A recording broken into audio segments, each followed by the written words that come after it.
there, folks. Welcome to the show. I was trying to do a big thing here. Look at that. Look at that. Some fun to start the show with. You guys have probably seen this before, right?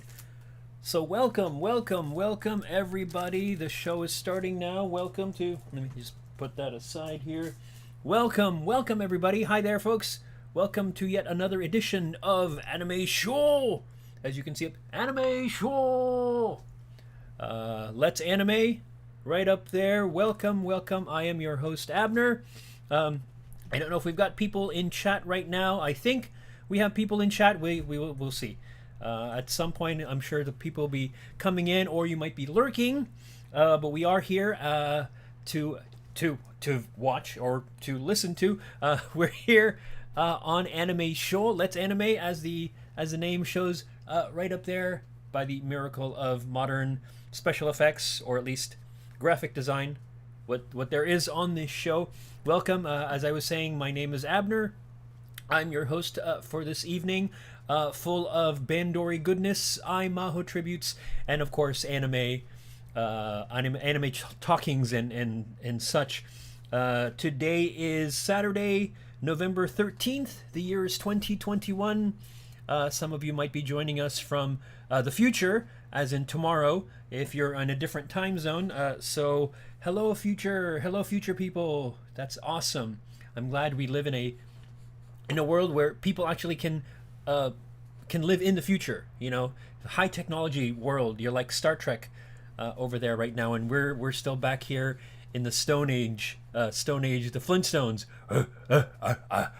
Anyway, so this is episode 19 of Anime Show. We have 19 episodes, like the title says. Holy shit, 19 episodes. We've been doing this for about not necessarily 19 weeks, but enough to accumulate 19 episodes since we first started back in, I think it was May.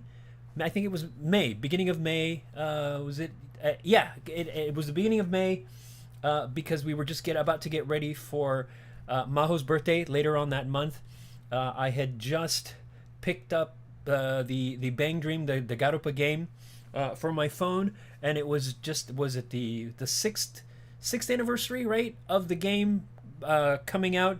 So at the end of April, I picked up the game from my phone and got started. I guess it must have been at least sometime that week or the week after, early May. We started the program. Initially, it was called At Random, because I foolishly thought that I was going to be talking about other stuff other than, I was going to do some comic books, some sci-fi movies, stuff like that, comic book movies even, and decided, I'm just going to talk anime, which is what we've been doing for roughly 19, well, a little more than 18 episodes. 19, if you take it all in full, I'm going to go with that. We're about to hit the big 2-0, which will be next week, also on the 20th, as it were. In 7 days, it'll be the 20th of November, and it'll be the 20th episode. So that's kind of a really neat thing there, I think. So again, welcome to episode 19 of Anime Show. Just to remind everybody, if you are interested in getting this, or if you want to join our community, join all the people who come here to join in chat, of which there are probably none out there. There might be some lurkers out there. I can't really say whether there are or not because even if I don't see anybody in chat, I'm sure there's somebody lurking. They just haven't jumped on to say anything. So all you lurkers out there, hello, welcome to the show. Go ahead and hit the subscribe button, which is probably down somewhere on the YouTube thing, right? It's probably down over here. Let's see here. There, right there. That's my Twitter.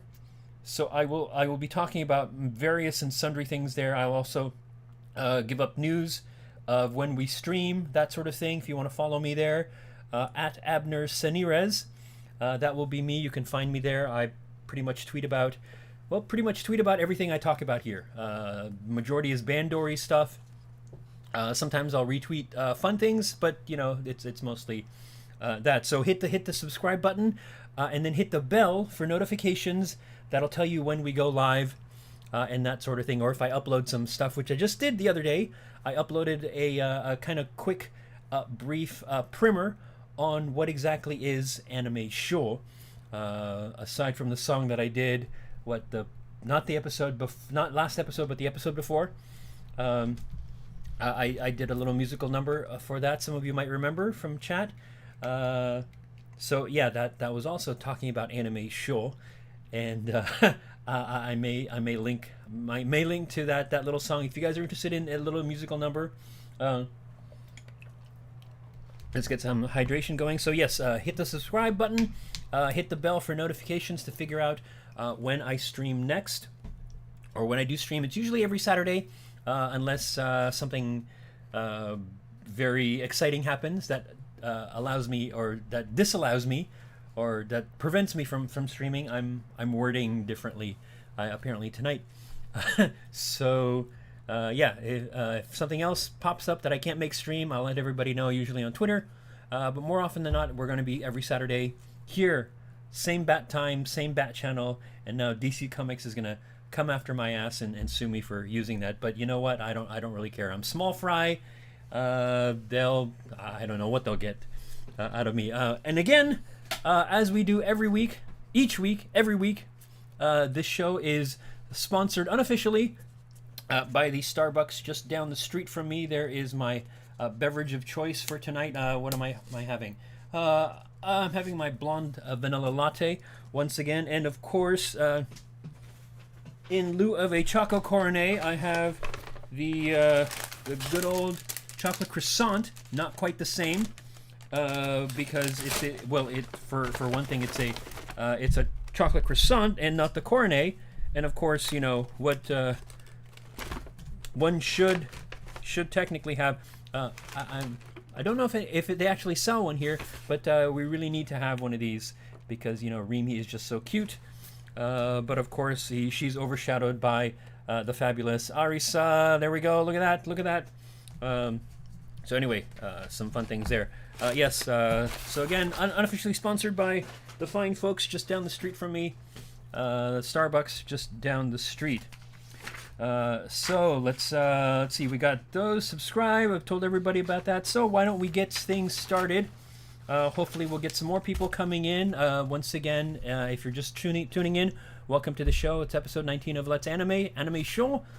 And so let's go and let's get into it by, of course, the very first segment of our show, which is Bandori Appreciation Time.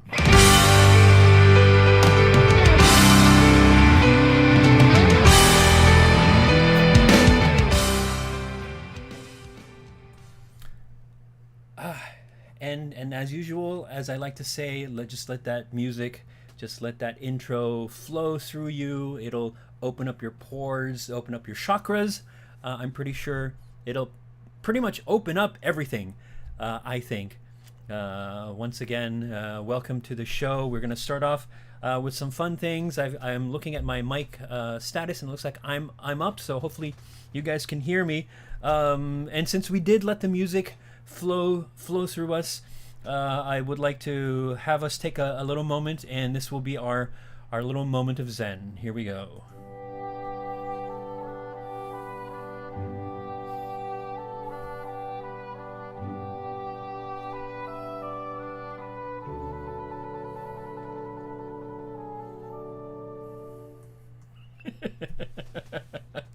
Because, you know, I'm going to be using that a lot. You'll probably see that a lot. That will be our moment of Zen. Just something about it is relaxing, not just the music. Third movement of Rossini's William Tell Overture, of course, for you music nerds out there. But again, we have that nice image of sleeping Aimee and the very the always needed little snot bubble for sleepings, and she is an anime character. Okay, so Bandori Appreciation Time. We'll start off first with a birthday, which we didn't touch on last time. We were doing something else last time. Is, if you remember, for those of you who were here, we spoke with the ebullient and fun-loving Vic of the Anime Weeb YouTube channel, and also the Beyond the Frames podcast. He was here. He was our guest last week, and we chatted about. We interviewed him and chatted about what his Bandori fandom, where he is in the world of anime, what he's doing with his activities. So that was a fun one. So I didn't get to mention this, but of course November 10th was Tadokoro Azusa's birthday. She plays Kaoru. How can I ne? From Kaoru of Paspare. So it was her birthday on the 10th, which was just a few days ago by my calendar. It is the 13th here of November. So that was just a few days ago. So let's get to some countdowns. All right. As we know, Cover Collection Volume 6 is currently out, and I've been reading a bunch of stuff on my Twitter feed. People are enjoying it. They've got some good stuff there. I may end up checking it out at some point, or at least checking out to see some of the covers. I'm not a big cover fan, except for a few songs here and there. I think I mentioned a while back that one of the covers that I did enjoy was Popipa, and I think, was it Aya and one other person doing a cover of the Sakura Wars theme song. I've liked the Sakura Wars theme song for quite some time. So that was kind of fun, and I really liked that they did a cover for that song. I'm going to fix my camera here just a little bit. One sec. All right, easy guys. Don't want anybody to get motion sickness. Just chill. Take it easy. Just did some camera adjustments. So Cover Collection came out on the 10th. Oddly enough, the same as the birthday of Azusa-chan. So aside from that, we have 33 days until episode of Roselia Blu-ray comes out, which is the 15th of December next month, coming up soon. Hopefully you've been saving your pennies. I know I've been saving up my pennies for that, so I can't wait, because both Blu-rays are coming out at the same time, episode 1 and 2, Yakuso and Song I Am. So both of them will be released at the same time, which is really cool. There's no waiting involved in buying one and then having to wait who knows how long. They would wait maybe a month before the second one comes out. So I kind of like that they're putting both of them out together. Yay! So if you're waiting for that too, there's 33 days until that. And then 44 days until Aimi's one-man live. This little girl, this charming young lady, is going to have her live, and that's on the 26th, the day after her birthday, day after Christmas. So all you want for Christmas is I mean, and I mean it, haha. Speaking of which, I showed this last week. This is really cool. I honestly hope they actually produce more of these, other than just this little teaser picture that popped up on Twitter. I think last week I looked at their the website for all the merchandise for her show. I did not see this. It's possible it's only a promotional type of deal, and there's only this one here. I mean, look at that. Look at how cute that is, right? Wouldn't you want? I mean, forget, in addition to a Nesoberi, just have Aimi, and then with the shirt I mean it, right there. That would be so totally awesome, and it's just friggin' cute. And so I haven't looked back on their website to see if that is actually there on the site for sale. Hopefully, maybe they're just kind of keeping it under wraps until the day of the concert, and then boom, all of it comes out, and I'm sure it'll probably sell out within moments, within minutes, sort of like the tickets to San Diego Comic-Con. For those of you who know, they have a tendency of selling out once they're announced. Once the sale is announced, they usually sell out within 10 minutes, 20 minutes at the most. And if you know anything about San Diego Comic-Con, that is a huge convention in California, in San Diego. Tens of thousands of people will pack the San Diego, wrong direction, wrong part of California. San Diego toward the south. San Diego Convention Center, which is huge. It's like two or three football fields, at least two football fields worth of space, and it is packed with people, especially on a Saturday, to the point of you can barely get through the dealer's room without skirting around the edges and kind of making a foray into from the sides. of everything. Because if you try and stick it out in the middle, you're basically going to get crushed by the mass of humanity that's there in the hot sun of San Diego in the middle of summer, because it's usually in July, sometimes end of July, August, and yeah, it is packed. I'm pretty sure other conventions are as packed as that. My current experience right now is San Diego, and that is one of the biggest shows that I've ever been to. So anyway, long story short, tickets sell out really quick for San Diego Comic-Con, and I'm pretty sure if this charming little plush toy comes out for sale for her show, it's going to sell out in a jiffy, I think. So yeah. So anyway, that's 44 days until Imeen's One Man Live, which comes out the day after her birthday, which is Christmas. Isn't that cool? You know, she has fun with family, or gets presents, and then gives a present to us by sharing her music with us, with her One Man Live. And then right after that, we have 50 days left until Poppin' Dream, the Poppy-Pa, the Bang Dream, the big movie coming out, which comes out New Year's Day of the new year, right? Oh, hey, May. Oh, hey, everybody. May is in chat. I don't know who else is in chat. I think, May, you're the only one. Hello, May. How are you doing? Hope managed to make it. Yes, great. Enjoy. I'm pretty sure I got a message from Jay and Stuka Down earlier today. They said they were going to be a little bit late, so I'm sure they'll be joining us. But welcome once again. You've made it here to the Bandori Appreciation segment. So sit back, and I'm going to be going through some more Bandori Appreciation stuff as we do. So Imeen's Live, the 26th, and then Poppin' Dream, the beginning of the year. That's going to be so awesome, and I'm hoping. I haven't seen too much stuff about it other than the promo videos, right? The promotional, the little teasers. We know they're going to Guam. I think there's some talk that Morton is going to be there. Or I think that's one of the shots is the marquee for a concert that Morton is headlining along with some other musicians and artists and bands and whatnot. And I guess and as you know, Morton is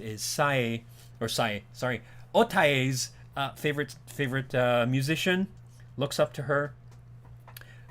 So apparently she's part of that storyline. Yeah, aside, I haven't heard anything. If you guys, any of you know who are in chat or who are lurking in chat, if there's any news of when it streams, that would be really cool. Or maybe they'll show it. It'll show, and then we'll have a chance of buying the Blu-ray sometime shortly thereafter. So that would be really awesome. So anyway, 50 days until then, and that's the beginning of the year. Yeah, I really would like that plush toy. That would be so awesome. So a couple more announcements. More things coming up. Kasumi and Tae's after school remaining tour, the acoustic concert, the last show. So they had a show last week on the 7th. The third and last show is November 17th, which is Wednesday. That's going to be at the KT Zepp in Yokohama, and apparently it is being streamed. And if you guys are interested, I have the link for the stream. I believe I'm going to end up streaming it myself, picking up a copy to stream. So that'll be a lot of fun, and I think it's a really short archive time. I think it's like from the it picks up it starts the 18th of November Japan time, and then goes until it's either the 20th or the 21st. So there's 3 days to stream. It may end up being that I will be staying up late to watch the stream, and then pounding lots and lots of coffee, maybe even directly an IV line into my arm for some of that caffeine, just to be up for the day to go to work. So anyway, that's the 17th, which is Wednesday at the KT Zepp Yokohama if you're going live. Yeah, May says I'm very excited for the. Yeah, so am I. I'm probably going to be. Yeah, I'll be getting it. I've got some funds set aside. I will go ahead and do that. And apparently, there's also I think it's a TikTok. There was a TikTok live earlier that had the Animax TikTok, which it popped up on my Twitter feed. I didn't realize until it was too late that I guess it was today. It's streamed. Roselia and Popipa were on it as featured artists. I think there's just two from each. It was supposed to be Kasumi. It's Aimi and Sae, and it was Kudoharu and Ai. Although I did notice on Twitter that Ai said she was unable to make the performance live, and then I guess she's got another performance for Respect for Geeks. R4G is another group that she works with. They're the folks who made her clothes, the clothing line that she has. You know, the bucket hats and the pullover sweaters and such. And I think she had a jacket there too with, you know, all kind of tagged for her kind of logo on it. And there's a concert going on right now.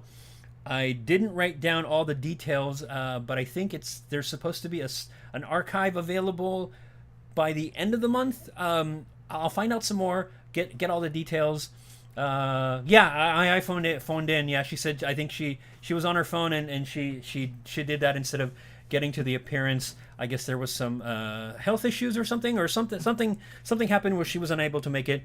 But I think she's got then the other one that she's doing as well, which apparently is also going to be streamed. I'll find out more details for that because, well, you know, it's II. And speaking of which, I'll have a connection to that when we get to our Maho segment. And then, of course, as you guys might remember, that they announced earlier last month in one of the Bandori lives, the solo concert for Roselia will be December 11th and 12th at the Nagoya Congress Center. And then the episode of Roselia 2-day solo concert will be next year, May 21st and 22nd, at Fuji-Q Highland Conifer Forest. 2 days. The first is entitled Vice Clee, and the second day is entitled Rose. So that will be going on next year. So that's going to be a lot of fun. So one of the things that I wanted to talk about today, since we've made references for the last several streams about it, we keep talking about degrees of Bandori. So last week I sat down in between my research for the fan fiction that I'm writing, which I mentioned to all of you guys last stream, and I think the stream before that. I'm writing Bandori fan fiction. Go figure, right? One of the things I wanted to do was put together a chart showing you exactly what degrees of Bandori mean, and in this case, I decided to share my findings with you, which were kind of interesting, I thought. Some of the things that I was able to find. So let me describe exactly what I mean by degrees of Bandori in this little segment. So let me get to my additional notes here. Give me one sec, folks. All right, so what exactly do I mean by degrees of Bandori? Well, how do you like that? A little chalkboard, just to make it seem like I'm a teacher, which I am not. So what exactly am I talking about? Degrees of Bandori. Well, we've kind of made the reference before. Degrees of Bandori refer to just how far out the reach for any of the seiyus are with regard to anime. So basically, it plays off the game, if you guys are familiar with it, 6 Degrees of Kevin Bacon, in which you try to connect actors and actresses of various movies to Kevin Bacon. So depending on the actor that you're trying to name and you're trying to connect to Kevin Bacon, you're going to see how many degrees it takes to get to something that they've been in with Kevin Bacon, or somebody else is connected to Kevin Bacon. So that's sort of where I'm going with the degrees of Bandori. So of the 22, 27 seiyus of Bandori, how many can we connect to other anime elsewhere? So that was my little thing, and I kind of put this little guy together. So at the very center, the core, the base Bandori, the base degree is Bang Dream. So the anime For the most part, the anime is what I'm using, because we're going to talk about anime in terms of the degrees of Bandori-ness, I guess you can say. So Bang Dream is our base point, is ground zero. Okay, so from there, taking all the seiyus within Bandori, we take another anime, another anime title, and see how many degrees it is from Bandori. So one example would be, if we take Bang Dream as the core, 0 degrees is what I like to call an anime in which a seiyu in Bandori, in Bang Dream, is also featured in another anime. So for example, Review Starlight would be 0 degrees of Bandori, because we have Ai and Ayasa are characters in Bang Dream, and they also play characters in didn't know that phrase is connected. Yes. I first learned about that game. I was in college, and a coworker of mine at a bookstore that I worked at, if you guys ever remember the store Walden Books from way back in the mists of ancient times, before the days when man chronicled his histories, there was a bookstore known as Walden Books. Anyway, he was telling me that they used to play it. He used to work in LA. He had moved up to the central coast of California, where I was going to school, and usually they would play it. He and his friends. He used to work in the movie industry. He worked for Columbia Pictures as a production assistant somewhere behind the scenes. I think he said he had worked in the research department for various productions and whatnot. And he and his friends would play this game, and that's how I learned about it. And basically, go through the degrees, how close. I think the winner is the least number of degrees, or the least number of connections to Kevin Bacon. So anyway, so in terms of degrees of Bandori, these are the couple of shows that are 0 degrees of Bandori. For Joran, we have Ayasa is 0 degrees. She's directly in Bang Dream as Arisa. Realist Hero, Aimi. Aquatope, we've got Kokoro, Ikumito, as Kokoro as Kukuru, right? So that's there too. Here's one I found interestingly enough: Love Life School Idol Project. It turns out that Meguchi plays one of the characters. She's a side character. I think she's and I'd have to see. I think she appears in a couple of episodes. She is the lead of the opposing school, the big time school. She's the lead singer of that I think it's a trio, if I remember from, I don't know how long it's been since I've seen the first Love Live show, the first anime, but she's the lead singer for that group. And then one of the characters, Nico Yazawa, is played by Sora Tokui, who is well, Sora is, that's right, yeah.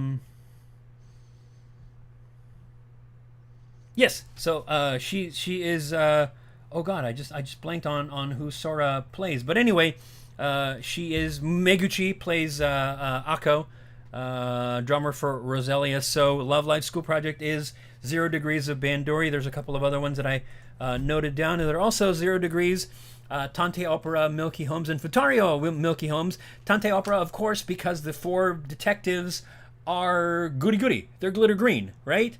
We all know everybody in glitter green are the 4 original detectives of Tante Opera, Milky Holmes. And then in Futariwa, we had Ayasa and Aimi, in addition to the other 4 senpais. So that is 0 degrees of Bandori right there. Interestingly enough, these shows happen to also be 0 degrees of Bandori. I'm talking Sailor Moon, Trigun, Oh My Goddess, and Dragon Ball Z, primarily because the voice actor for Skuld in Oh My Goddess is Hisakawa Aya,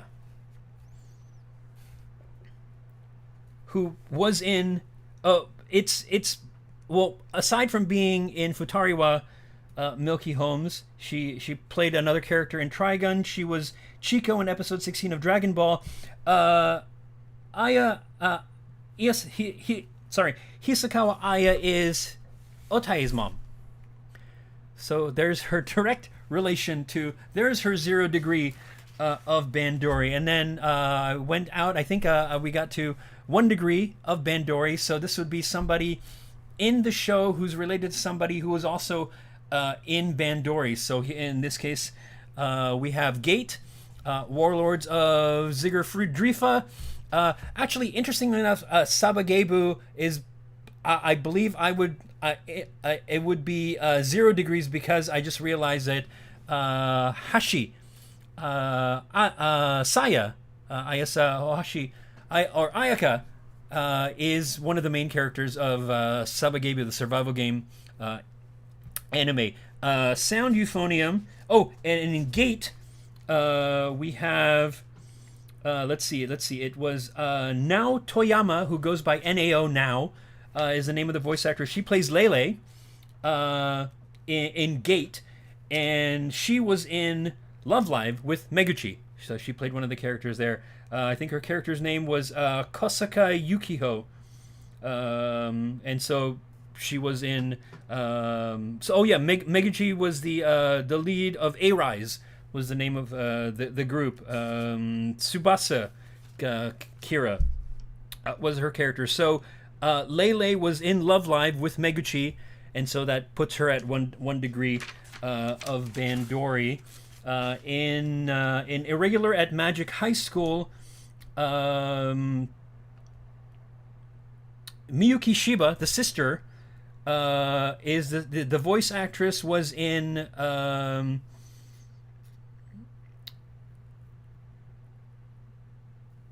let's see what I have here. She was the same show also had Toyama Now, which if you go back, that was Lele in Gate, and then connected to Meguchi, and then Bandori. Again, a lot of these seem to connect to Love Live and Meguchi. So there we go, because of basically part of the sound degrees.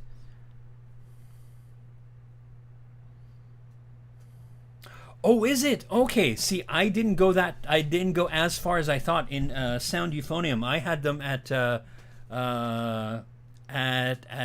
1 degree. Hey, there we go. See, it's I'm branching out to the rest of Bandori land. It didn't occur to me that the rest of them, Zumoshi and Misaki's VAs, they're part of the main cast. Okay, I didn't get that far. I was looking at mostly of the first crew in there. But as you see, that there we go. Then Sound Euphonium is 0 degrees of Bandori, and I think that was as far as I got. Trying to figure out how much further I got. Yep, I think that was let's see, 0 degree, 1 degree.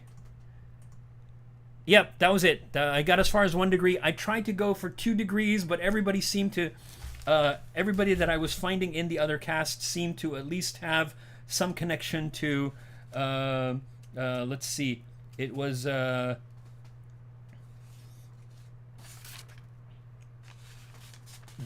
key people I kept seeing seemed to be Uchida Maya, let's see,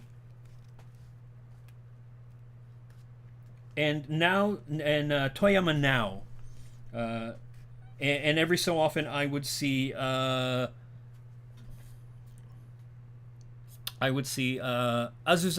Tadokoro as one of the characters. So anytime they're in there, they're going to be at least connected within 1 degree to Bandori. So that was kind of a little fun thing. I will go ahead and note that chances are good that Sound Euphonium is 0 degrees of Bandori. How about that? Isn't that cool? Anyway, thought I'd share that with you since we have been talking We do talk about how many degrees of Bandori something is related. There you go. There's something to base that on. I thought it would be kind of fun to take that on. Let me put my notes away and get back to my script. So there you have it. Degrees of Bandori.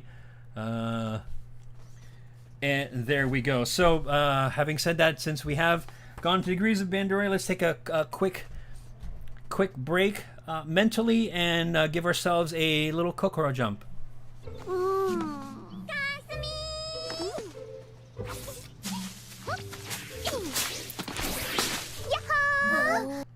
Is everybody energized now after that? Because how do you not get energized when kokoro comes into the room at any point in time? So I wanted to point out a couple of fun things that I noticed watching. If you've been watching Pico Fever, I'm sure everybody's been up there watching Pico Fever. I've been enjoying it myself. I wanted to point out a couple of things that I found interesting. If in case I'm pretty sure most of you found this really interesting, because when we were watching not just episode 6, but the previous episode, episode 5, we made the acquaintance of good old Jennifer Chan. Not necessarily her, but at least this thing, whatever the hell. I'm still trying to figure out exactly what the Sam Hill this is that Chisato decided to draw. She was trying to draw, I think it was a corgi or a Shiba Inu, right? A really cute dog that her friend had lost, named Jennifer Chan, and she said, "This is what Jennifer Chan looks like." And of course, as the girls are looking for it, they actually find this thing alive in there, active in the world of Bandori, whatever the hell. Hey, yeah, May, do you think is it an alien? Did it come down from this? I'm hoping they do something with this, because I'm still not sure what the frack this is. But it's the weirdest thing. The vocalizations that it makes make me think of what was the character in Spirited Away, No Face, right? Who just kind of hands out the coins and just goes, right? Anytime it was on screen, anytime this critter was on screen, that was the thing that would come to mind. And of course, little did we realize just exactly how far Bandori would go with with what they're doing with Fever. I don't know if they did anything like this with the previous Pico ones. Those of you who have seen the previous Pico along with any of the Bandori lives might be able to speak to this. This is the first time I'm seeing this. So if you've seen this before somewhere else that they reference this, I'm loving this, right? So we get the picture, it comes out, right? And then in the adjoining live with Sae and company, we get a real freaking what is it? They've got a t-shirt and they've got a plush toy. What in the hell? What in the... Oh my god, what is going on? Now, seriously, I don't know about you, but I would love to have one of those. If they sell that along with the Aimee plush toy, I would go ahead and buy one. Forget Nesso Berries. I want Aimee's doll, and I want that, right? Because look at that. I mean, somebody made it. Somebody in production actually put this sucker together, right? Look at it. It's, I mean, I'm pretty sure it's some kind of freaking alien. I completely agree. It's an alien. It's an alien.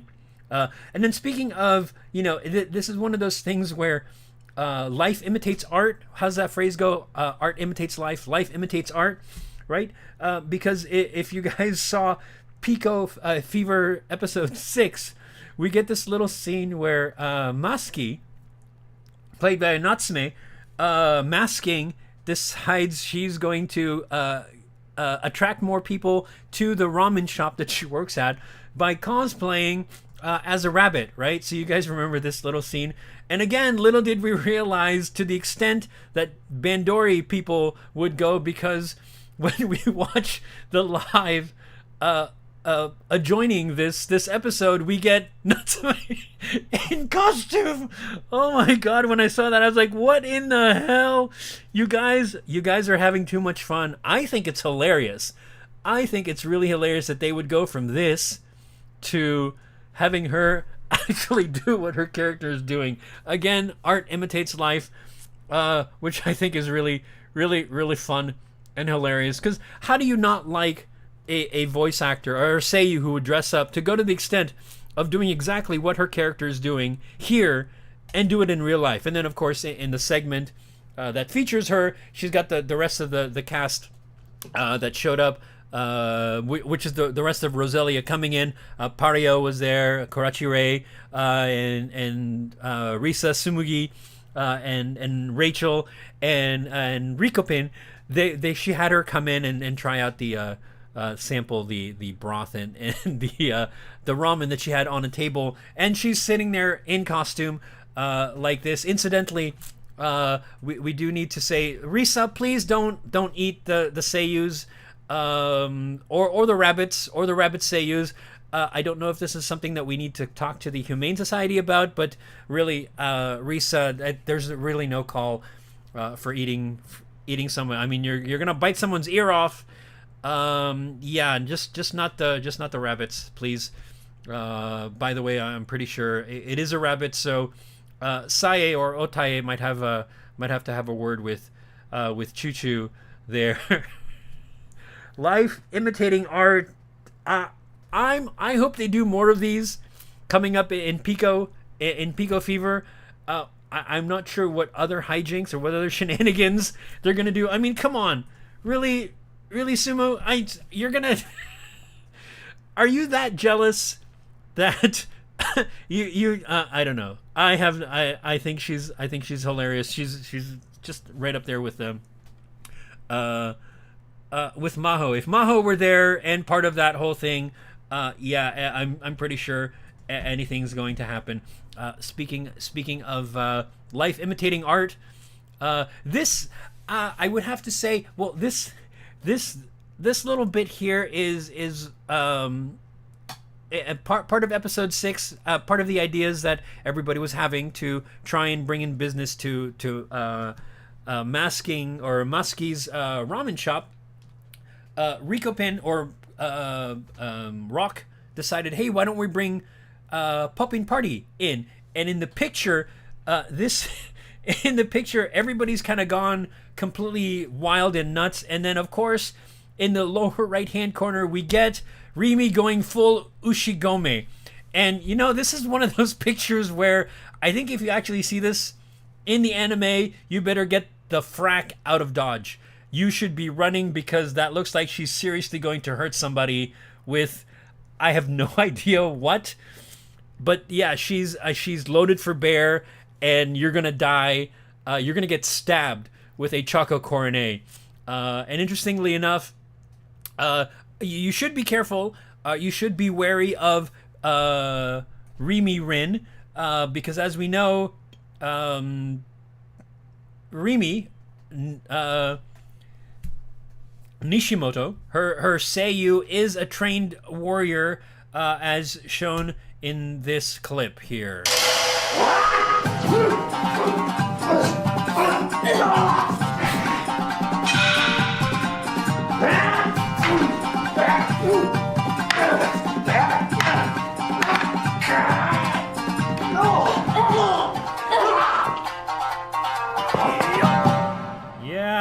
Yeah, you don't mess with Rimi. She's gonna take you down. She's gonna take you down like day old garbage, right? That should go without saying. I mean, after all, she was in Assault Lily, where they're toys that have weapons attached to them, and I think that's also an anime that I have not yet seen but is on my watch list. I do want to check that out. So weaponized girls, right? Weaponized SHIYOU. there. So there you go. There's an example of that. Don't mess with Remy. Of course, I think if someone were to mess with Remy, I do believe the one person who has the stones, who's ballsy enough to do that, and probably win would be this lady here, as can be shown in this following clip that I pulled. Here we go. Janken battle.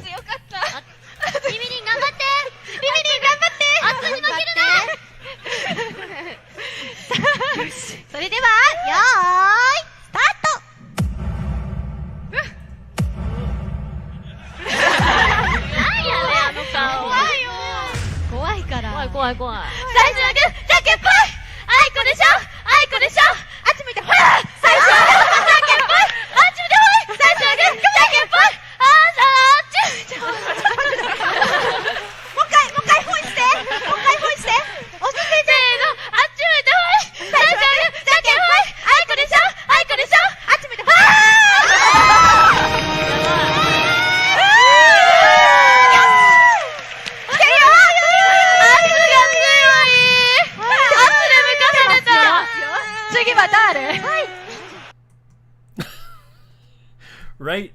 Who can withstand the power of I?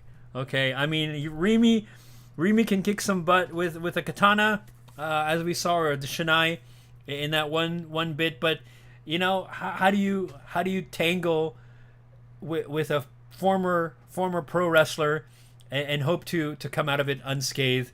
At least in this case, Janken. Which of course brings us to our next segment, Cho Seiyu Sanjo, otherwise known as Ojo-sama, the outstandingly joyful and enthusiastically unbelievable society of I and maho-nee appreciation. Cue the music.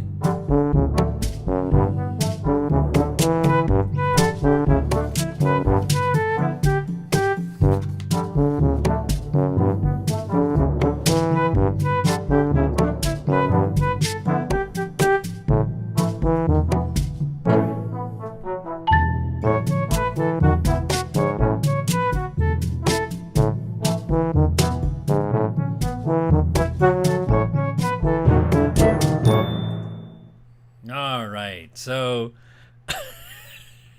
that's just a lot of fun. I've said before, I'll say it again, I'll say it some more, even afterwards.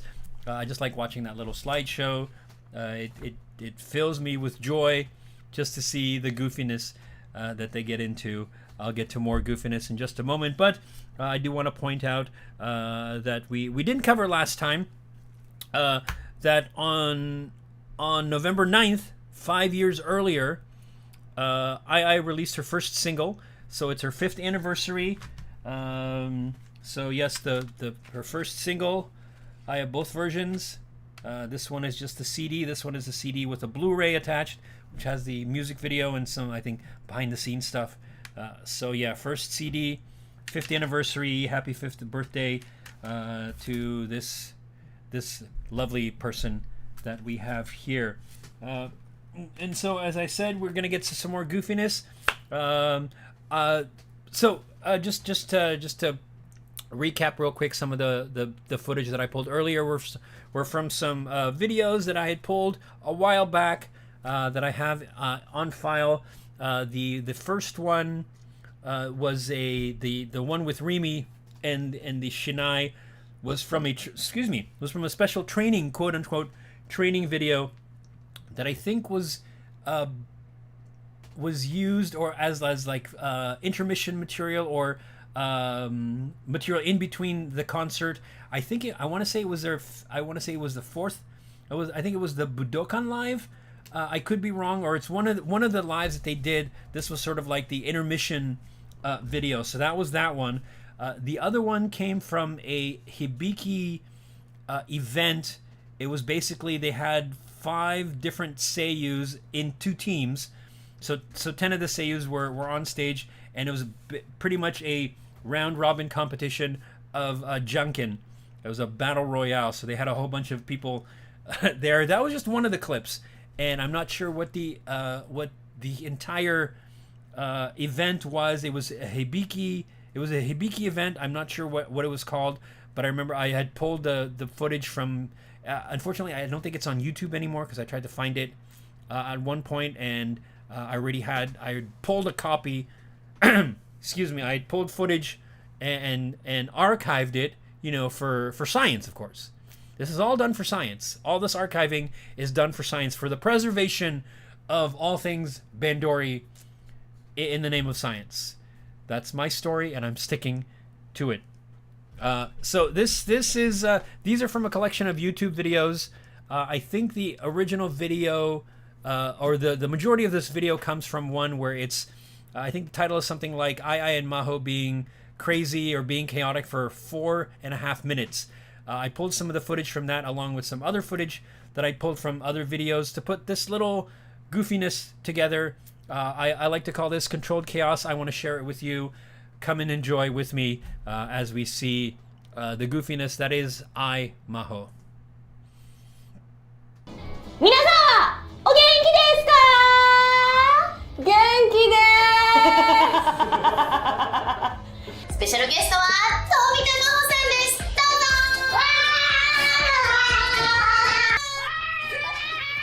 出させろ。富田さんのペアになったのが相葉愛菜さんでした。ペアになる人、この方ですっていう写真を見せていただいたんですね。その時の相葉さんの写真の宣材が今と違くて、相葉さんの黒歴史？当時の衝撃写真がこちら。私ギャルです。ヤンキーとギャルがいたってことですか、そのペア。そうですね。ヤンキーとギャルが。これでもさ5本しかなくない？あ、6本か。6本か。これ一発目で弾きたくねー。よー。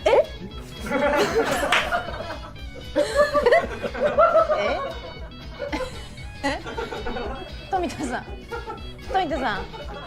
全然面白くない。富田さん、私もなんかドキドキしたかった。富田さん何これ？何？最終回だから？やばい最終回だからなんか来たんだけど、スーシー来た。最終回でスーシー来た。スーシーでも待ってた。いただきます。いただきます。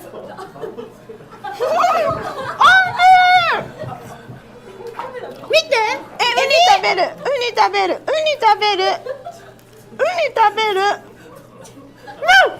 閉めてって早く。始まったアニメ。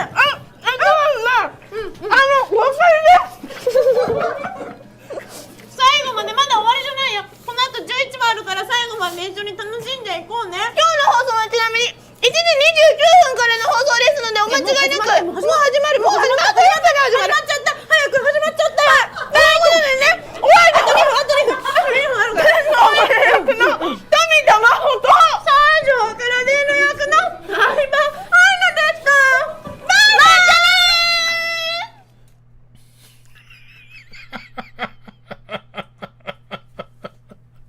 Okay, that last part of the video, when they're sitting there, they're eating the sushi, and they're just so excited, and they're talking, and you just see, they look like chipmunks, right?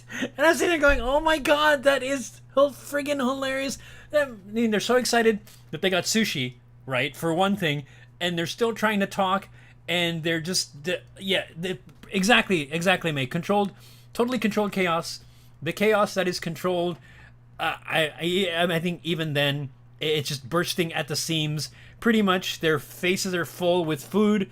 They're still trying to talk. I'm surprised they didn't choke or, cough up food. I think there was one point where I was gonna slap Maho on the back in case she went down the wrong pipe. Yeah. That. Oh my god. Oh, I love that one scene. So the majority of those came from that one video, but there were some other ones that I threw in there that I wanted to pull. Controlled chaos, right? That is the chaos that is I Maho. Now speaking of, no, not really speaking of controlled chaos, but there is another. This one is a fun one. There is another Janken battle. Again, Ai is featured in it, but this is one between Ai and Maho.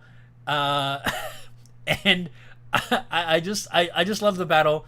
In addition to the fact that Canon, different Canon, the one from Review Starlight, the live, she first shows up in the second live, is off to the side as part of this little bit of controlled chaos. But here's some Janken action with these two ladies. 私とアイアイがやろうか次はね。いやわかんないんだけど総当たり戦って書いてあるんだよ。総当たり戦って書いてあるんだよ。分かった。そうなんだよ。どうやってやればいいの？どうしようね。とりあえずまあ全力で。全力でね。まあこれは私ちょっと結構やりすぎちゃってるんで、すぐ勝敗のちょっとアンケート取りましょう。わかりました。じゃないと私の首が持たないんで。寝違えてるからね。そう、寝違えてる。じゃあはいって言ってください。はい。はい。オッケー。最初はグーだからね。もう緊張してない。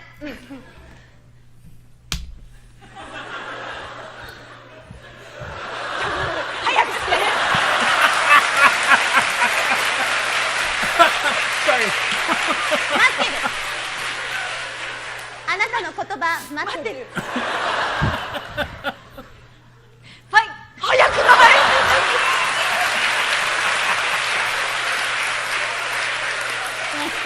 お主、やりよるな。分かってるな、あいつな。はい、最初はグー。じゃんけんぽい。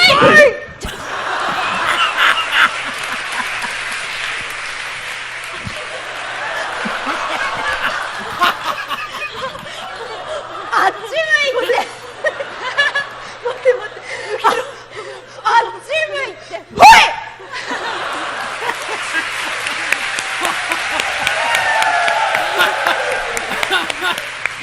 何これ。何これ。もうなんか向ける意識、結構ある程度広がってたんだけど、首寝違えてる。はい、ということでやりました。もうアンケート取ろう。もう早っ。Oh my god. I've only seen that little clip once before, and I again archived for science, right? That's my story, archived for science. But I love when Ai hits her with the scissors and she crawls backwards. It's like slow-mo. It's like slow-mo Matrix, right?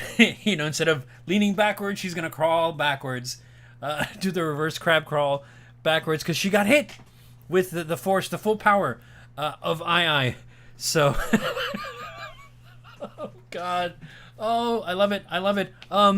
Looking at chat right now. Hey guys, Stuka, May, Stuka and Jay are here. That's okay. Don't worry. You're still good. You're still good. We were just in the middle of some controlled chaos with Ai and maho-nee, I'm sure. As you might have seen while you had just come in, another Janken battle. Do check out earlier in the stream where we showed another Janken battle between Rin and Ai, and of course Rimi takes up the sword, which you can see a little earlier there. So so much Janken battles. Okay, so now that that's out of the way, again, so they're a tribute of Controlled Chaos to Ai Maho, as well as Janken Battle, just to kind of spin off of the previous Janken Battle with, excuse me guys, with Rimi and Ai, which brings us now to one of the main events that we have here, of course. It's time for some anime.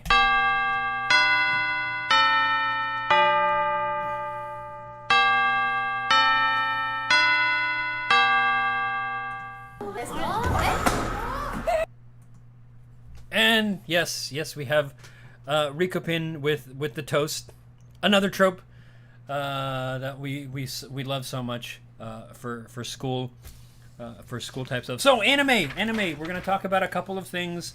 I'm gonna touch on 3 shows that I managed to get to this week. There was more that I wanted to watch, but as I said before, in the middle of working on the Bang Dream fan fiction, I got sucked up in working on that. And if you guys were following me on Twitter, there was an interesting, as a side note, relating back to Bandori goodness, yay! Speaking of, yes, I am attired properly. I have my lanyard and shirt. Anyway, so part of the research that I was doing, it turns out that one of the things that I had previously talked to May about in terms of timing actually turns out to be a lot longer than we thought, because there is a scene in episode 2 that was us running it. Yes, with toast. Exactly, that was you guys. That was Jay. You guys were just like Rikopin. You had the big pieces of toast in your mouth, and you came in late, but glad you are here. So sit back, enjoy the show. So I was saying, part of the timing that I was talking about, that I was talking to you, May. It turns out it was a lot longer. We were so late with you. With the entire loaves, oh my God, that is amazing! An entire loaf of bread in your mouth. That's just out. That's just way. That's you guys are on a level of bread mouth than I mean, I can only do like 3 pieces of regular toast. You guys had an entire loaf. You had loaves in your mouths. That's just I'll have to bow. I bow to you. I bow to your expertise in that particular trope. So as I was saying, that just to talk about that real quick for a moment, that timing, May, it turns out it's a lot longer than we had originally thought, because there's a scene, and I didn't really notice this, and I wasn't paying too much attention, and I just happened to pause it and look at it again and think, oh my God, I just about screwed up. So it's actually the Galaxy renewal concert takes place a week after the start of the term in the story. So I had to time an entire week before that scene at Galaxy, and I was panicking because I post the installments. This installment was supposed to come up Monday, and I was missing an entire week of events. Luckily, as I put in my Twitter feed, my writer brain jumped in with knew exactly what it needed to do, and it is saved. So you have about 2,300 words to read. I think roughly, maybe it's a little less, but it's about 2,000 words to read for that segment that posts on Monday. Anyway, completely side note. Let's get to some anime now. So the first one I want to talk about is Aquatope. You guys have been watching Aquatope, right? Aquatope, I like that they've continued the story beyond what I thought was going to be just the 12 episodes. I thought you're ending it here, right now, but I like that they've extended it to see where the story picks up after Gamma Gamma closes down, and we find most of our heroes. Yes, I think my writing brain for that, May, very, very much so. Like, it was like a miracle coming out of, it was a Hail Mary shot, the one where it's from half court or from the other end of the basketball court into the hoop, nothing but net. So I'm liking where they're going with the storyline, sort of picking up on a little bit of Kukuru's journey into learning what it takes to actually run, or what's involved in the aquarium business. It's not all just taking care of the animals. There's other stuff that needs to be a part of the running of that, and I'm liking that Kukuru is getting into that side of the business. Yes, her boss is pretty hardcore, calling her plankton, pushing her into doing stuff that on the outside is stuff that she does not want to do. She wants to be in with the animals, You know, right? That's her big thing. She wants to be, as she says in one of the last 2 episodes, which I think are 16 and 17 or 17 and 18 right now, that are currently on Crunchyroll. She just wants to be an attendant. So all the other stuff is, you know, I mean, she's doing it because that's her job, and then she gets an kind of an understanding of that she wants to be in marketing, and that's where she wants to focus on, especially with the part-timer, whose name escapes me at the moment. Bad on me, but anyway. I like the cosplay episode was really cute. I like everybody dressing up, especially the little story where it turns out he has to play the princess in that fairy tale, and just the look on his face. And I think the kids were like, "Mom, what's this strange man doing? He scares me. Run away, stranger danger." I thought it was cute. A nice kind of lighthearted, a little bit of a lighthearted episode, but still there was some stuff going on there, particularly with our part-timer, seeing that how much being at the aquarium means to the other employees. I mean, she's the one who leaves exactly at 5. She's out because she's going to do something, and then she gets to that point. I'm probably going to spoil it for you guys, but it's part of the comment I want to make, that when she does end up not being able to go out because her friend has to the friend that she's gonna go meet has to take a rain check, has to do something else. She comes back into the office to help out with the preparations for, they're putting the stickers together, and she sees exactly how much work the other girls are putting into the job, and she kind of has a change of heart into exactly what's involved in being a part of that team, at least in that particular storyline. What I thought was really interesting, and I'm starting to see it now, based on what I've seen so far, and watching Kukuru's story. It's occurring to me that it's like she's being groomed for a position of authority within sort of an aquarium makeup, or an aquarium management. I think one of the reasons that the director, the director of Tingara or Tingarla took her on, is that he sees potential in her, aside from the desire to just be an attendant, that she's got the potential to become a top manager of an aquarium, is where we're kind of I'm seeing what might be going on, because he doesn't just put her in becoming an attendant, where the other folks are doing, by putting her in marketing, in learning the other aspects of running a business. I think is eventually going to prepare her, or have her see what is involved, the sort of the greater picture. I think early on she's very much in kind of like she's isolated from seeing exactly what else is involved.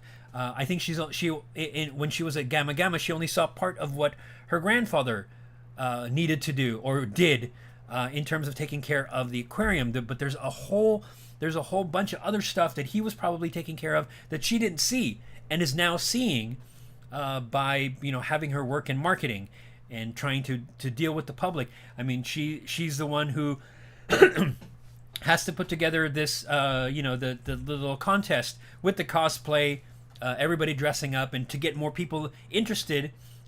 It eventually leads down to making the public interested in marine life, but at the same time, it's forcing her to think of ways to be able to reach out to the public in order for them to come in and enjoy marine life. It's not enough to just like the penguins or the fish, or all the aquatic creatures. It's how do you get people coming in so that you can tell them about it, because they're not going to come in if nothing's going to interest them. It's the whole what's in it for me. It's something needs to come in something needs to go out and reach out to them.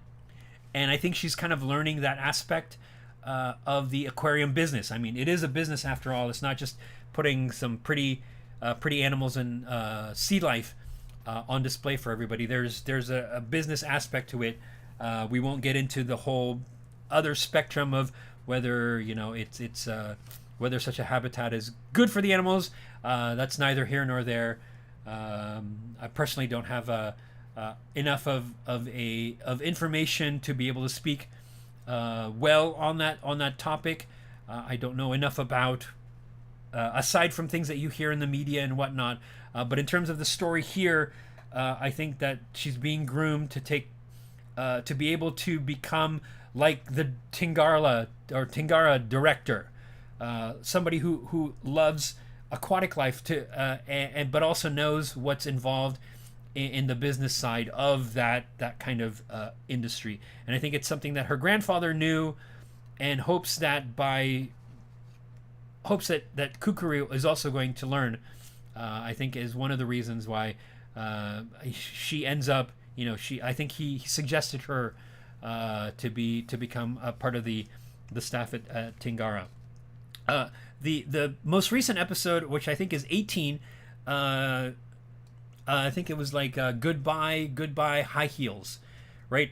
I kind of like this one, and I like the fact that it's also paralleled by the story of the new penguin hatchling, right? That the penguin just hatched 2 episodes ago.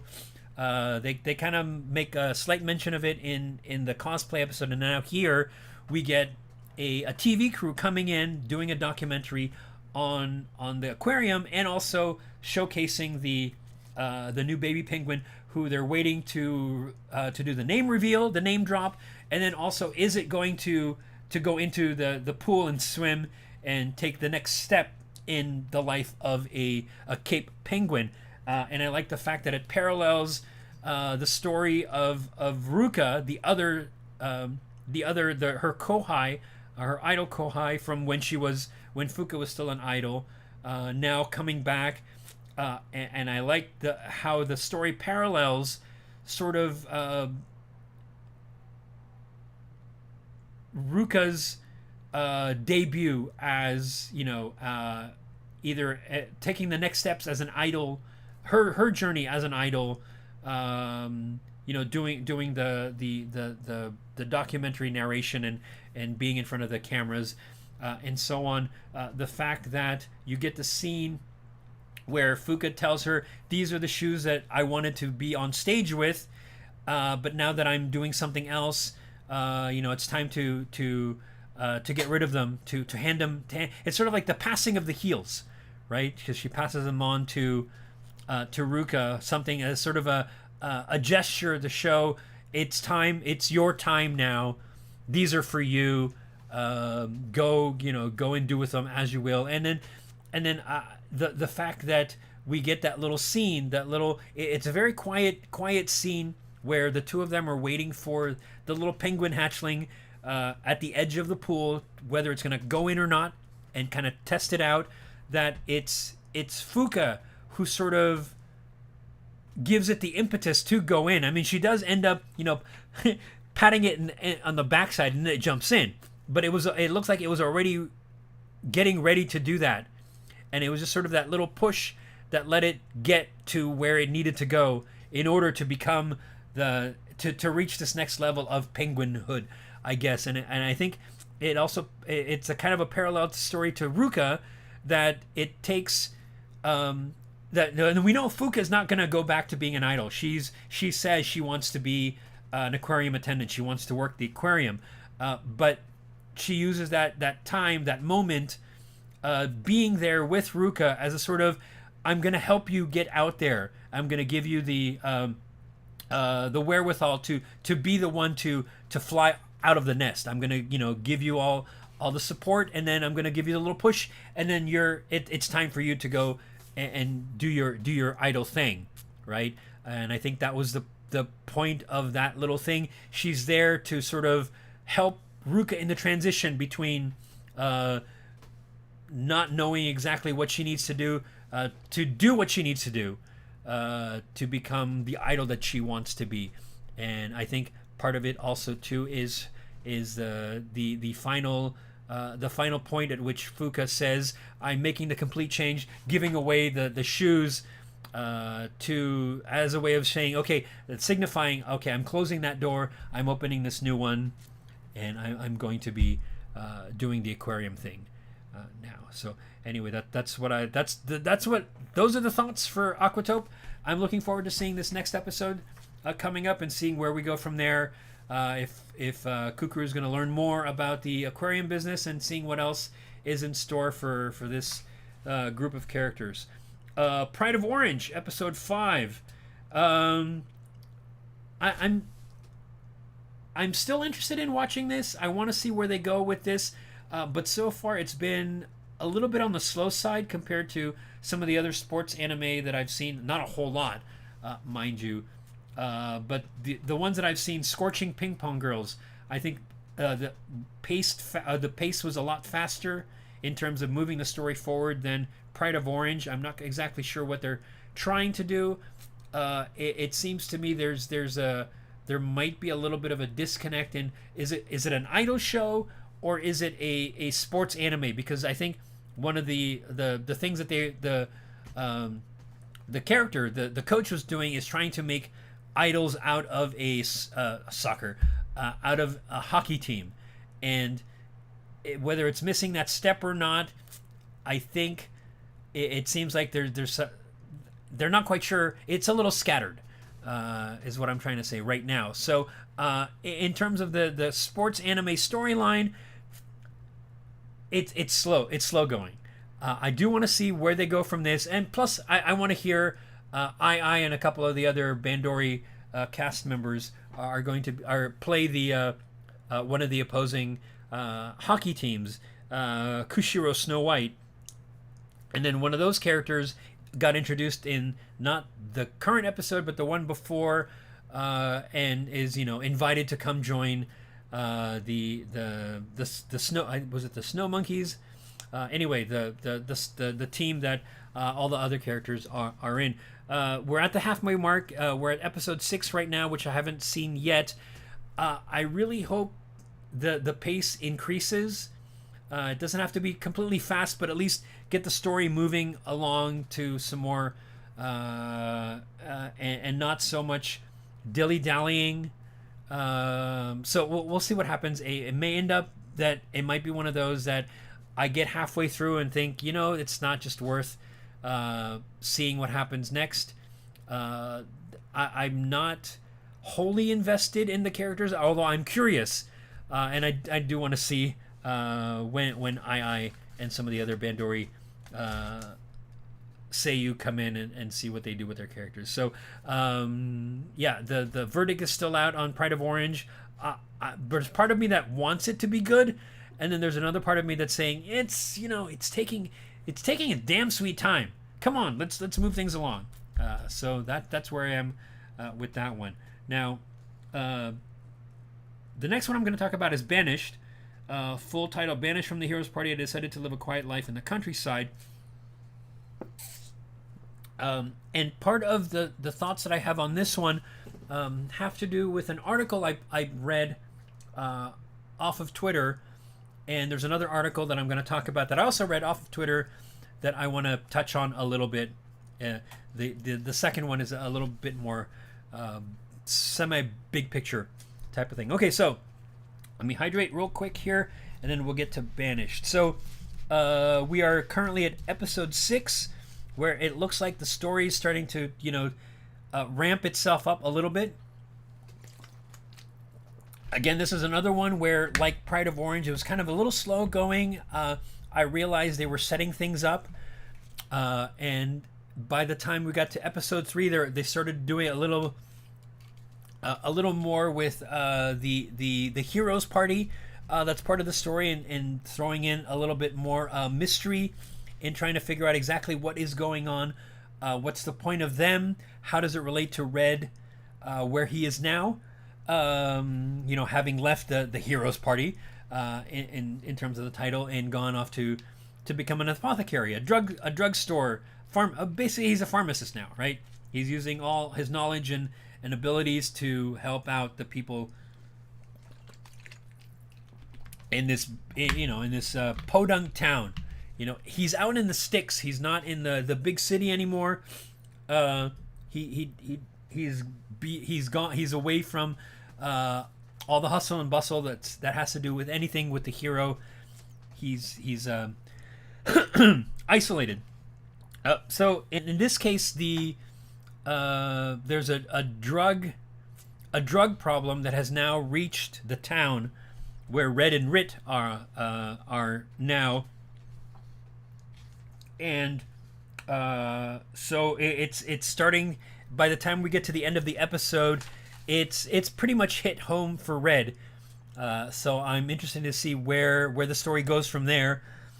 Although why it had to come up to episode 6, which is the halfway point if they're doing 12 episodes. Pardon me, didn't mean to burp in the mic there. Again, there's that whole slow burn thing. I don't know if that was really necessary to have done. I think they could have been able to do it within 3 episodes, maybe even 4. Get that base of the story in, and then have enough room to. But that's neither here nor there. I'm not the ones writing. Maybe there's something that they're trying to do that we'll see a payoff of further on down the line.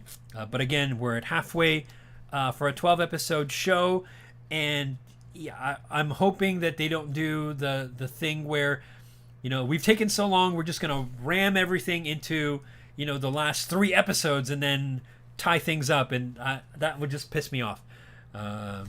And I'd probably throw something at my screen, my computer screen, in response to that. But anyway, so despite that, like I said, they've thrown in a few segments or sequences in there that open up or that bring in some more of the mystery surrounding Red, Gideon's leaving, the circumstances they're in, and then also the story of the hero itself, which is, if you've been watching now, this is going to be a spoiler. It turns out to be his sister. Now, in this episode, we see the sacrifice that his sister Rudy has had to undergo in order to become the hero, which I think is kind of interesting, and hopefully there's a payoff for that. Exactly, we find out exactly what was involved in her doing that. What led her to the choices that she had to make, what led Red or Gideon to make those choices, or in service, quote unquote, to assist her to the hero, right?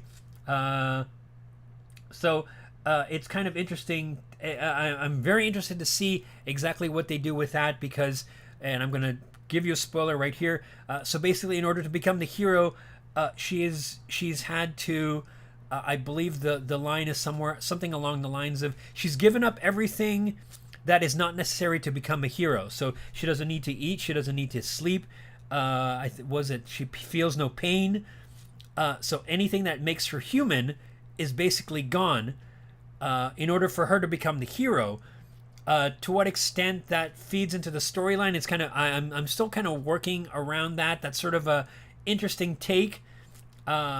Maybe they're trying to avoid the whole Superman overpowered thing where, by making her more alien than human as a hero, what exactly they're trying to go for. Still trying to work on that. But it's an interesting take on the whole hero thing. Does by becoming a hero make you is it necessary for you to have all those things that would make you human? I mean, if you're the hero and you're supposed to save the world, should you feel pain? Should you need to sleep because all you need to do is go fight the big bad guy? I think in this case it's some demon lord or big bad. Would Lord of the Rings have worked better if Frodo, in possession of the ring, did not feel any pain and was basically Superman, right? And take on Sauron and big fight. Interesting way to look at the whole hero character. Now, the article that I'm going to talk about popped up on my Twitter feed, and I think it was from Anime Review or one of the other anime online magazines. And in this one, they were talking about how this particular episode, and I'm going to use their words, was basically a story we've seen before, as for all of you nerds out there. And I'm sure we have nerds out there in the story, or at least those of us who are very familiar with pop culture in the big sense of the world of the word. And if you are a diehard comic book fan, I'm sure you know this story as well, especially if you're a diehard Marvel Universe fan. So the author of the article says that this particular episode of Banished from the Hero's Party is basically the Spider-Man origin story, and they point out that the events in this particular episode, the whole thing with the drug problem, is basically the Uncle Ben moment for Peter Parker, or in this case for Red. The fact that in the story, Red doesn't do anything to either stop the spread of the drugs leads to an Uncle Ben moment, which if you did watch to the end of the episode, we see that as I said, it finally hits home to him. And at first glance, as I read that article, I said, you know what? Yeah, you're right. It is the Uncle Ben moment, but except for one thing, if you recall in the Spider-Man story, if you recall the origin story, there's a whole thing where, you know, he's talking to Uncle Ben, and Uncle Ben reminds him at one point in the whole idea of with great power comes great responsibility, right? That's sort of the crux of the Spider-Man ethos, is he's got these powers from the spider bite. He can do these things. He's, you know, more or less superhuman. So there's responsibilities that come with it. And in this case, is it for Spider-Man to use his powers? In his case, in the beginning, he uses it for personal gain, right? He goes to that wrestling match. He fights the wrestler Bonesaw McGraw in the movie. If you guys are more familiar with the movie, he has to last for 3 minutes. He doesn't. He takes him down. The deal was for 3 minutes. He goes to get his money. The guy says, "You didn't last 3 minutes, but here, I'll give you this." But it's not it's not the whole it's not the whole amount. And as he leaves, the promoter gets robbed, right? The promoter gets robbed, and as the guy is running away with the money, the promoter yells for Peter, because Peter's in the hallway with him, to stop. Peter does not stop the guy, lets him run away, and he says basically, more or less, that serves you right. Now you know how I feel, because I got cheated out. You just got cheated out of your money, and the whole thing. And then of course the Uncle Ben moment is we find out that the guy who ran off with the money shoots Uncle Ben, runs off with the car. And then Peter finds out it's the same guy that he failed to stop in the hallway. He had these powers, he didn't stop him, and then that becomes the kind of guilt that he feels. But in this case here, I'm not sure I quite agree that this is the Uncle Ben moment. In this case, there's not. So Peter's reluctance, or Peter's reaction to stopping the robber who ends up killing Uncle Ben is born out of spite. I think that's sort of the crux here. He says, "I'm going to teach the promoter a lesson by not stopping this guy, so you get robbed because I got robbed." And in the comic book, he pretty much does the same thing. More or less says, "That's not my problem. It's done out of spite. Not it's I want you." I think the way I read it, the way I've read it in the past, and the way I saw it in the movie was, I'm going to get back at you because you cheated me out. So I'm going to let him rob you, and then I'm not going to do anything to stop him, even though I have these powers. In this episode, Red doesn't do anything spiteful in terms of letting the drug situation sort of get out of hand to the point where it ends up affecting him. When, and spoilers for this episode, but if you're gonna watch it, go ahead. When he's at the doctor's office and he's bringing over that order that the doctor got for him, all the medications, and then the guy next door has an overdose. Red helps out.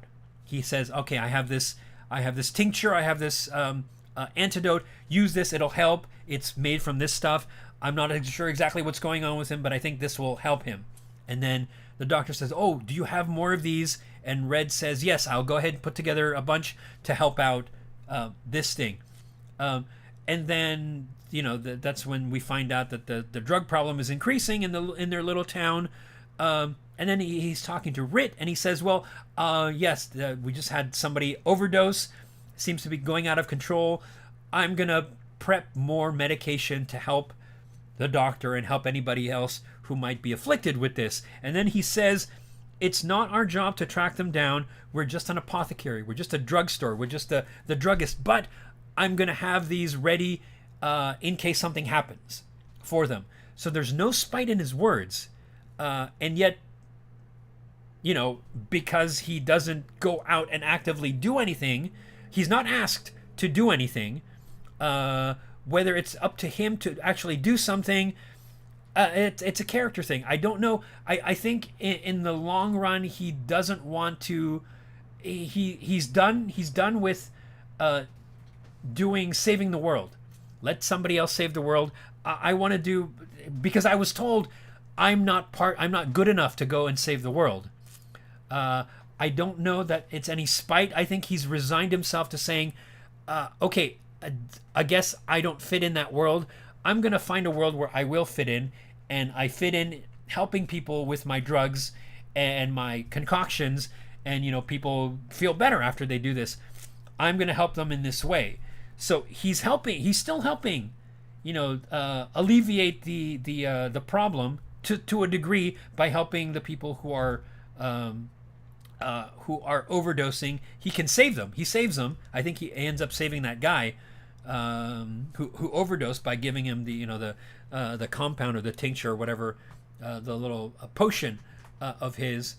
I don't think he's doing it out of spite. He's not saying, "Well, I don't care about anybody." He's still helping. So I don't know if that's necessarily an Uncle Ben moment. I mean, I suppose one can make an argument for that, but I'm not seeing it that way. I just think that it gets to a point where when it finally does hit home at the end of the episode, which you'll see, and affects him directly, then he will do something about it. Whether that leads to an Uncle Ben moment, whether that's an actual Uncle Ben moment where, because he did not do anything, that this happened to them, I would probably surmise that it would have happened anyway, whether he did something or not. Whether if he did go do something, it could have been, a great thing to do with. If he did go out and actively campaign against these people, they would retaliate because they know exactly where, who his friends are. They'll go and retaliate to him. So if he hadn't done anything, it still would have affected him. If he had done something, it would have still affected him, I think. So I guess one can argue either way. But for me, I don't see it as an Uncle Ben moment. Although it is an interesting take. But I'm not seeing the spite in Red's reaction for that to actually work, at least for me. In your case, you might think, "Oh, no, you're this person is completely right. It is an Uncle Ben moment. Please have that." I don't see it that way, and you're welcome to your own take on it. But I'll be on the side of I would say no. But anyway, those are my thoughts for that particular one. Still an interesting one, I think. Now, having along those same lines, again, another article to comment on. This one was from, who was it? There was another blogger that I used to follow when, as I mentioned, I wanted to do anime reviews. I believe her name is Irina, and I'm now interested in this series because of the Spider-Man comparison. Yeah, give it a try. Like I said, it's kind of a slow burn. It takes a while to get going, but by this point now, hopefully, there's enough of a momentum that it will move quicker and into more interesting paths of story. Give it a try. It and if you do get to that point, see if you think this is a Spider-Man moment. You may think it is, or you may agree with me and think it's not. All up to you. Everybody's got their own take on things. So anyway, this one had to do. Her name is Irina, and I think her blog is called "I Drink and Watch Anime" or something like that. I think some of her previous blog posts that I've seen basically turn into an anime drinking game. At certain points in an anime, if somebody does this, you take a drink. It's kind of a little fun. But in this article, and I think I bookmarked it in my Twitter, I'll have to track it down and make sure I did, or at least find it on our website and then link to you guys if you guys are interested.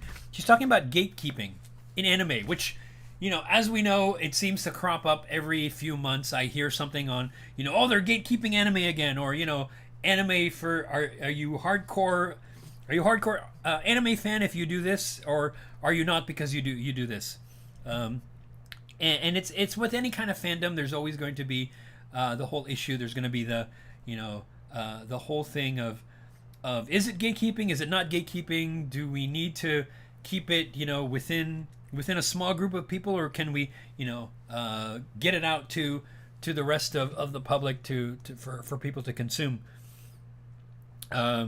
So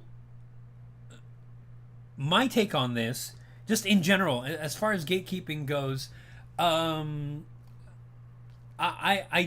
don't agree with the whole concept. Just sort of the general concept of gatekeeping. It's not. I think everybody should watch anime if they want to.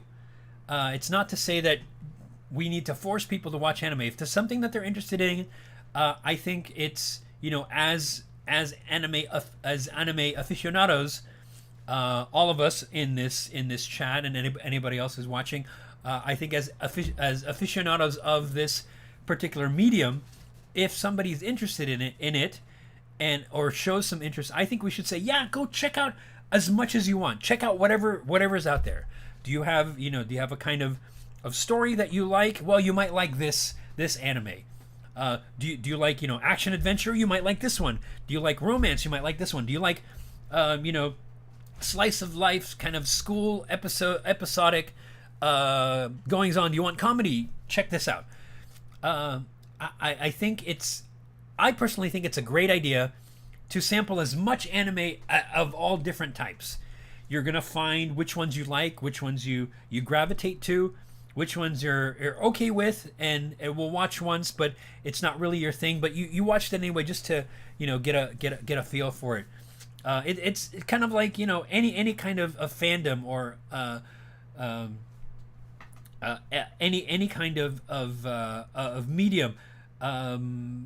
Get as much exposure as you want. If you're a music fans, listen to all sorts of music. Doesn't have to be all rock and roll. Check out some rap. You might like it, you might not. You might like some types of rap, you might like some other types of rock and roll. Maybe you're not into grunge, but you like some alternative. Maybe you're not into jazz, but you like Dixieland. It's runs the gamut. You don't like opera, but you like some classical music.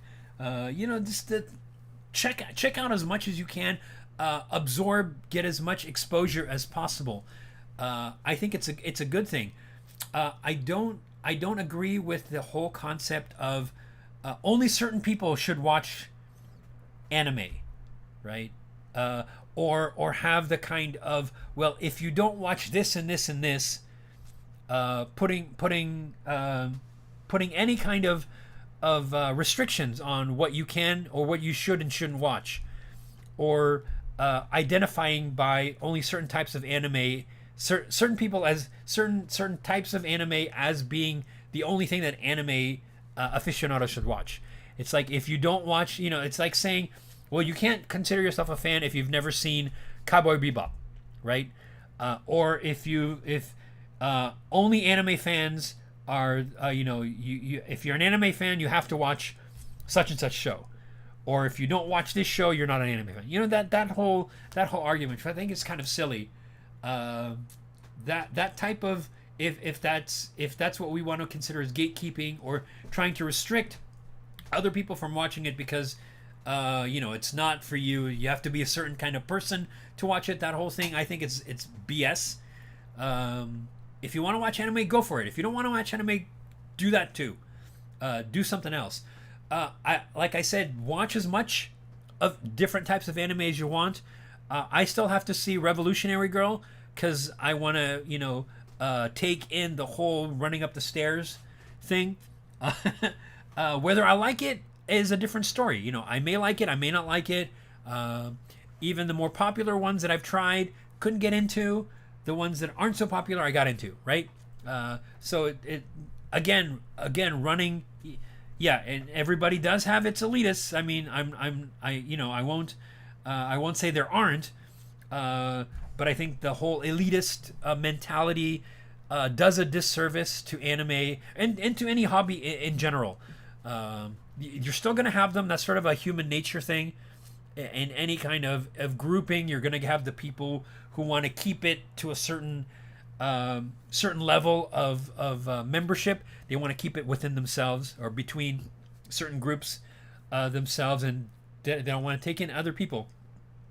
Like I was saying, watch as much as you can. I think watching widely, not just in terms of genre, but like I mentioned, if you remember, many episodes ago when I was talking about classic, quote unquote classic anime. What do I consider classic anime? Certain progenitors of a genre, or certain the granddaddies of a genre. In much the same way as I think any science fiction fan should read the old masters, Asimov, Heinlein, Clarke, everybody who was writing in the 30s and 40s, Campbell, to see where the genre has come from and where it's going, to get basically find the foundation of the anime genre you're watching. Who was it that began go back to the beginning? Who was it that started it, and how is it leveled up from there? How is it changed and morphed and evolved into what is today? I think that's in any kind of hobby, in any kind of genre. I think besides reading all of the genre, or as much of the genre as possible, also read who came before, so that you can see, again, like I was talking about in that episode, and I've mentioned a few times before, that you can see the echoes that crop up.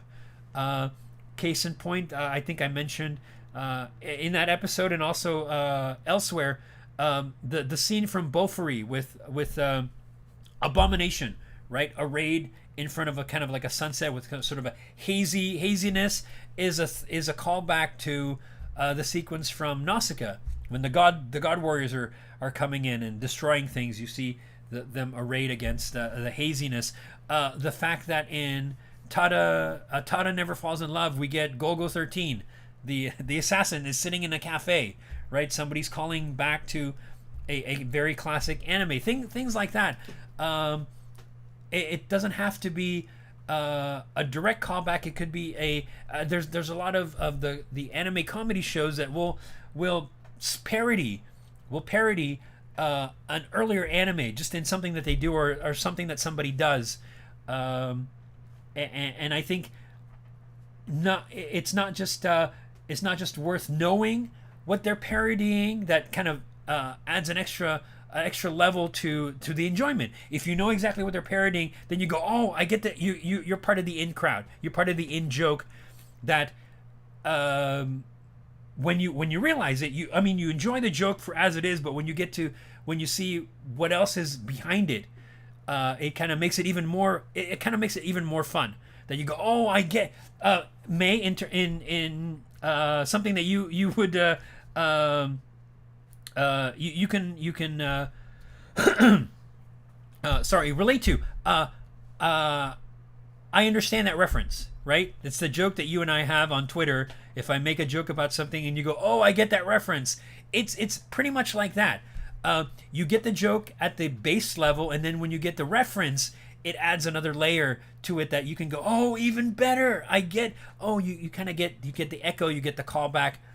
I think that's worth going back to the earliest anime as far as you can go. And like I said, I am by no means the ultimate expert. There are other people far more versed in anime. They've seen more than I have. I'm probably just skirting the surface. I'm not even, way down in the depths with, shows back in the 60s and whatnot. I'd love to see some more of those. I think Retro Crush has a great library of older anime that I would love to sink my teeth into. And then, of course, there's all the new anime coming up.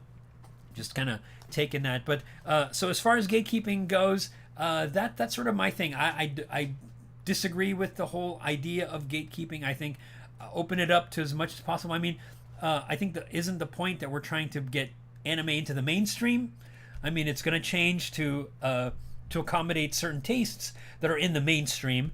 And maybe it'll come to a point where we won't get some of these, really quirky shows that we've gotten in the past because more people want more of A type of show or B type of show, and that's the mainstream going.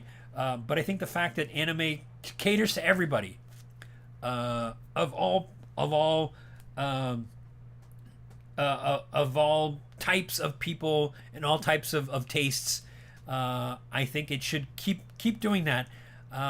We shouldn't relegate anything to one specific type of, like, you can only have slice of life, or you can only have mecha shows, or you can only have magical girl shows, or you can only have idol shows. No, have mecha idol magical girl anime. Why not? Go nuts. Have everything under the sun. And see what you come up with. I mean, that's sort of the fun of mashing up genres and types of shows to see what you get. And if something comes up that people like, great. And if you can call back to something that was done in the past, even better. That you just add that other element to it. So I in terms of gatekeeping, yeah, why gatekeep? Why does I don't see the benefit of it. I mean, I like Stuka is saying every hobby has elitists, and there's gonna be the elitists. They're saying, oh no, you're wrong. We have to keep anime pure. You have to keep but there's no fun. I don't think there's any fun in that kind of mode of thinking. Oh, wouldn't that be cool? Mecha Idol, Magical Girl. Well, no, Magic Knight, Ray Earth. Isn't that sort of... Well, they're not idols, but they're magical mecha girl. Magical, yeah, because they go into a fantasy world, kind of... It's an isekai, and they power... I think they have the power as magical girls to power anime. Now, if they start to sing, that might be mecha harem. Yeah, sure, why not? Right? It could be a harem in both senses of the word, right? So you can have one. Yeah, exactly. Yeah. Let people enjoy things. Exactly. That's kind of what I'm all about. I want to share what I am enjoying with everybody. If people don't care for it, that's their lookout. They're free to say, well, you should be watching this, and I might say, yeah, sure, I'll check it out. And if I don't like it, well, I'll let you guys know. If I like it, I'll let you guys know too. But now that Revolutionary Girl is apparently on Crunchyroll, I'm gonna have to check that out because I'm really curious about this whole running up the stairs thing. That just feeds into it's kind of like looking at Jennifer Chan, right? What in the hell is exactly? Come on, what is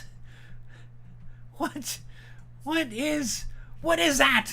Come on, right? And then having it come to life like that. What? Yes, May. I believe it's an alien. Do we have any kind of possible proof, or at least a possible link that it is an alien? Was there an earlier episode where we see something coming out of the sky? I'm gonna have to go back to the earlier Fever episodes, or maybe at the end of Pe Kamuy, there was something else that called, or that sort of foreshadowed the coming of Jennifer Chan, which is, like I said, really something that looks like something that Chihiro would run into in Spirited Away. I just have no idea what the frack that is. I have no clue, but it's friggin' hilarious as hell. That I'm hoping they do some more. That we see Jennifer Chan again show up in just some weirdness in the upcoming episodes of Fever. There's no running. Oh, slow walking. Oh, okay, slow walking. Okay. Oh, yeah. But it would be cool. I think it was just a guess whether it's an alien or not. But maybe there is something. I'm gonna have to. This is one of those things that you have to kind of look back and see if there is something that was dropped in there as a what do you call it? As an Easter egg. Maybe Jennifer Chan is an Easter egg of sorts that will morph into something. I don't know. I'll work on that. But yeah, let everybody no running involved. Okay, slow walking up the steps, but still, I'm really curious to see exactly what in the wide world of sports is going on with Revolutionary Girl. So, having said that, I think we are. Oh yes, we're getting close to the 10 o'clock hour. I'm glad you guys were able to join me for this little entry into anime fandom and Bandori fandom and Maho fandom, and then join us. Make sure you're here for next episode, because May is going to be our featured guest. Right, she's in chat right now. You'll see her again here. We'll hear her. It's going to be so awesome. May, I will be in touch with you. We'll check out some technical stuff and make sure things are working before we go live next week. So episode 20 on the 20th. How about that, right? May will be joining us, and we're going to talk Macross, Robotech, the Macross saga. We're going to talk about all of that, because that's going to be so much fun. And we'll get her thoughts and see what she thinks, and yeah, we'll just have a great conversation about Macross. I'll make sure to put together a quick primer, a little intro to Macross at the beginning of next week's episode, just to kind of give you the basic storyline, and then we'll dive in.